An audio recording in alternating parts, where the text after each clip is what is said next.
अस्सलामु अलैकुम वरहमतुल्लाहि वबरकातुहू। प्यारे दोस्तों, आज मैं आपको हुजूर नबी करीम सल्लल्लाहु अलैहि वसल्लम की बताई हुई एक ऐसी दुआ बताने वाला हूं कि जिसके पढ़ने के बाद अगर पहाड़ को भी उसकी जगह से हटने की दुआ की जाए, यानी अगर कोई बंदा इस दुआ को पढ़ने के बाद पहाड़ को उसकी जगह से हटाने की दुआ करता है तो रब्बे करीम उस पहाड़ को उसकी जगह से हटा देता है। और ये तहरीर, ये रिवायत सही बुखारी की 1658 नंबर हदीस पर मौजूद है।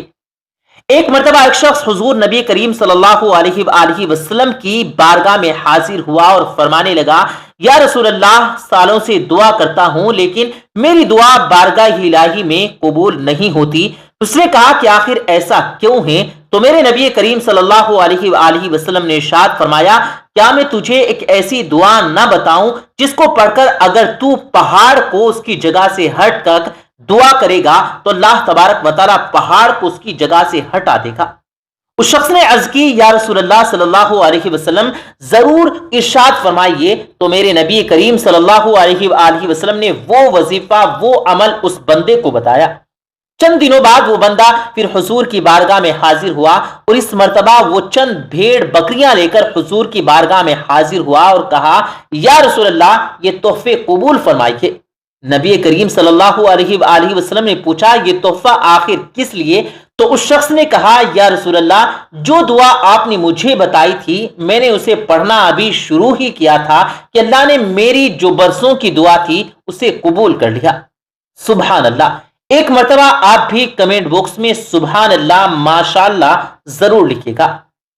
प्यारे दोस्तों, अल्लाह तबारक व तआला की बारगाह में शिकवा करना नहीं करना कि अल्लाह हमारी दुआओं को कबूल नहीं फरमाता, ये उसकी शान में अदबी है। लिहाजा हमें इस चीज से परहेज करना चाहिए और अपनी दुआओं में कसरत से दुआएं करनी चाहिए और अपनी दुआओं के अंदर जो है शदीद मोहब्बत शामिल करना चाहिए। ऐसा यकीन शामिल करना चाहिए कि हाँ, बस दुआ कर दी, और ऐसा पुख्ता पक्का यकीन होना चाहिए कि हमारी दुआ बारगाह इलाही में कबूल हो गई।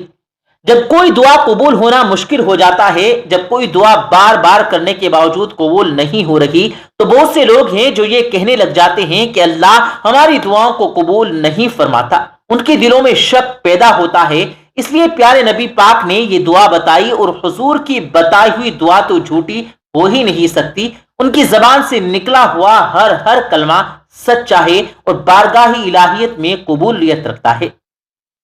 हवाले मैंने आपको दे दिए। सही बुखारी की 1658 यानी 658 नंबर हदीस है।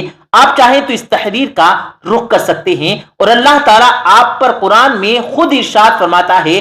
कुरान की 40 नंबर सूरह गाफिर में आयत नंबर 60 में अल्लाह तबारक व तआला ने इरशाद फरमाया, अदऊनी अस्तजिब लकुम, और तुम्हारा रब फरमाता है कि तुम उससे दुआ करो, वो तुम्हारी दुआओं को कबूल फरमाएगा। जब अल्लाह ने खुद कुरान में ये बात जिक्र कर दी, ये बात हमें बता दी, तो हमें बेफिक्र हो जाना चाहिए और जो चाहे हमें अल्लाह से मांग लेना चाहिए। यहां तक कि हुजूर पाक सल्लल्लाहु अलैहि वसल्लम ने हदीस मुबारका में फरमाया कि अगर तुम्हारे घर का नमक भी खत्म हो जाए ना, नमक भी, तो तुम्हारे जूतों का तला भी टूट जाए, यानी जूतों के नीचे जो तला होता है अगर वो भी टूट जाए तो वो भी अल्लाह से मांगो, क्योंकि बेशक हर चीज देने वाला रब्बे करीम है, वो हर चीज पर कादिर है।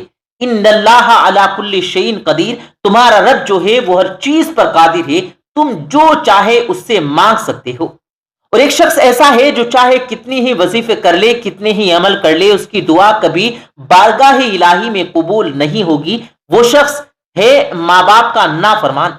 जो लोग माँ बाप की नाफरमानी करते हैं, माँ बाप के साथ अच्छा सलूक नहीं करते, माँ बाप जब एक उम्र को पहुंच जाते हैं यानी बूढ़े हो जाते हैं, तब उनमें बच्चों जैसी आदतें हो जाती हैं, तभी एक औलाद का हक बनता है कि उनके जो भी अखराजात हैं उनको संभाले, उनकी जो भी फरमाइशें हैं उनको पूरा करे।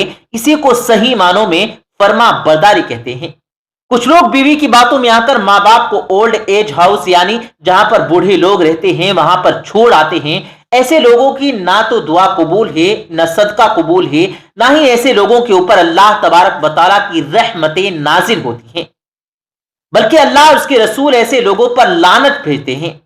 और अगर कोई शख्स ऐसा है तो आज ही से तौबा करे, अल्लाह की बारगाह में रो रो कर गिड़गिड़ा कर तौबा करे। اپنے والدین سے معافی مانگے اور والدین کے ہاتھوں سے اپنے لیے دعا کروائے، ان کے لبوں سے نکلا ہوا ہر کلمہ اگر اللہ کی بارگاہ میں قبول ہو گیا تو آپ کا بیڑا پار ہو گیا۔ اور میرے رسول پاک نے فرمایا کہ ماں کے منہ سے نکلی ہوئی ہر دعا بیٹے کے لیے اللہ کی بارگاہ میں قبول ہوتی ہے، اولاد کے لیے قبول ہوتی ہے، بیٹا بیٹی چاہے جو بھی ہو۔ تو توبہ کریں آج سے کہ ماں باپ کی فرما برداری کریں گے، ورنہ یاد رکھیں نہ تو دعا قبول، نہ نماز قبول، نہ حج قبول، نہ صدقہ قبول۔ بس زندگی میں کچھ آرام پالو گے لیکن آخر میں تمہاری بہت بری ہونے والی ہے۔ تو پیارے دوستو، حضور نے وہ دعا کون سی بتائی اور اسے کس طرح کرنا ہے، کب پڑھنا ہے، کتنی مرتبہ پڑھنا ہے، اسے پہلے آپ کو حضور کا ایک فرمان بتاتا ہوں کہ حضور نبی کریم صلی اللہ علیہ وآلہ وسلم نے ارشاد فرمایا کہ جب تم کو لگے کہ تمہاری دعاؤں کی قبولیت میں کمی آ گئی ہے تو کچھ نہ کچھ صدقہ کر کے اللہ کی بارگاہ میں دعا کریں۔ جو بھی وظیفہ کریں، عمل کریں، اس کا کچھ نہ کچھ صدقہ ضرور ادا کریں، چاہے جتنا آپ کو اللہ نے نوازا ہے وہ صدقہ آپ کریں۔ جب آپ کا صدقہ قبول ہوگا اور جو وظیفہ میں آپ کو بتاؤں گا آپ کریں گے تو وہ بھی بارگاہ الہی میں قبول ہوگا۔ اگر کوئی غلطی بھی ہو جاتی ہے اس وظیفے میں تب بھی صدقے کی برکت سے وہ وظیفہ قبول ہو جائے گا۔ آپ کسی کو بھی صدقہ دے سکتے ہیں، لیکن یاد رکھیے صدقے ایسے آدمی کو دیں جو حقیقی معنوں میں ضرورت مند ہو، جس کے پاس کھانے کو پیسہ نہ ہو، جو ہٹا کھٹا مشٹنڈا ہو، ایسے صحت یاب ہو اور کمانے کی طاقت رکھتا ہو۔ ایسے آدمی کو اگر آپ صدقہ دے رہے ہیں تو وہ آپ کا صدقہ بارگاہ الہی میں قبول نہیں ہوگا۔ بہتر یہی ہے کہ آپ ضرورت مند کو صدقہ کر دیں۔ آئیے دوستو اس وظیفے کی طرف بڑھتے ہیں۔ رسول کریم صلی اللہ علیہ وآلہ وسلم نے جو دعا بتائی، حضور نے جو دعا بتائی، اسے آپ نے کسی بھی وقت پڑھ لینا ہے، اس کا معمول بنا لیں، یعنی اسے روز پڑھا کریں۔ جب بھی آپ کو وقت ملے آپ یہ دعا، یہ وظیفہ پڑھ سکتے ہیں۔ بہتر یہی ہے کوئی بھی نماز کے بعد آپ اس دعا کو پڑھیں۔ صرف 25 مرتبہ اس دعا کو آپ نے پڑھنا ہے، پھر اللہ سے دعا کرنی ہے۔ سب سے پہلے آپ نے درود پاک پڑھ لینا ہے، جتنی مرتبہ چاہے آپ درود پاک پڑھ سکتے ہیں۔ بہتر یہی ہے کہ آپ 11 مرتبہ درود پاک جو ہے آپ ضرور پڑھیں۔ کوئی بھی درود پڑھ لیں، جو بھی درود آپ کو یاد ہو آپ وہ درود پاک پڑھ لیں۔ درود مکمل پڑھ لینے کے بعد اسکرین پر جو دعا آپ کو نظر آ رہی ہے، آپ ہندی اور انگلش میں یہ دعا اسکرین پر دیکھ سکتے ہیں۔ آپ کو یہ دعا اس طرح پڑھنی ہے جس طرح میں آپ کو پڑھ کے بتاتا ہوں۔ غور سے سنیں، اچھے سے سنیں اور سیکھیں اور پھر اس دعا کو پڑھیں۔ بسم اللہ الرحمن الرحیم، لوالی والدیا و جمیل المسلمین والمسلمات والمؤمنین والمؤمنات الاحیان من حمب الاموات۔ دوبارہ پھر پڑھ دیتا ہوں، لوالی والدیا و جمیل المسلمین والمسلمان والمؤمنین والمؤمنات الاحیان من حمب الاموات۔ اسی طرح آپ اس دعا کو 25 مرتبہ پڑھ لیں، صرف 25 مرتبہ، نہ کم نہ زیادہ پڑھیں۔ 25 مرتبہ مکمل پڑھنے کے بعد آپ اللہ سے دعا کریں، جو بھی آپ کی دعا ہے، جو بھی حاجت ہے، جو بھی آپ کی پریشانی ہے، جو بھی بیماری ہے، اس کے لیے آپ اللہ سے دعا کریں۔ دعا کرنے کے بعد آخر میں آپ پھر سے درود پاک پڑھ لیں۔ جو درود پاک آپ نے شروع میں پڑھا تھا اور جتنی مرتبہ پڑھا آخر میں بھی اتنی مرتبہ اور وہی درود پاک آپ پڑھ لیں۔ بس یہ وظیفہ اتنا ہی ہے، یہ وظیفہ ختم ہو گیا۔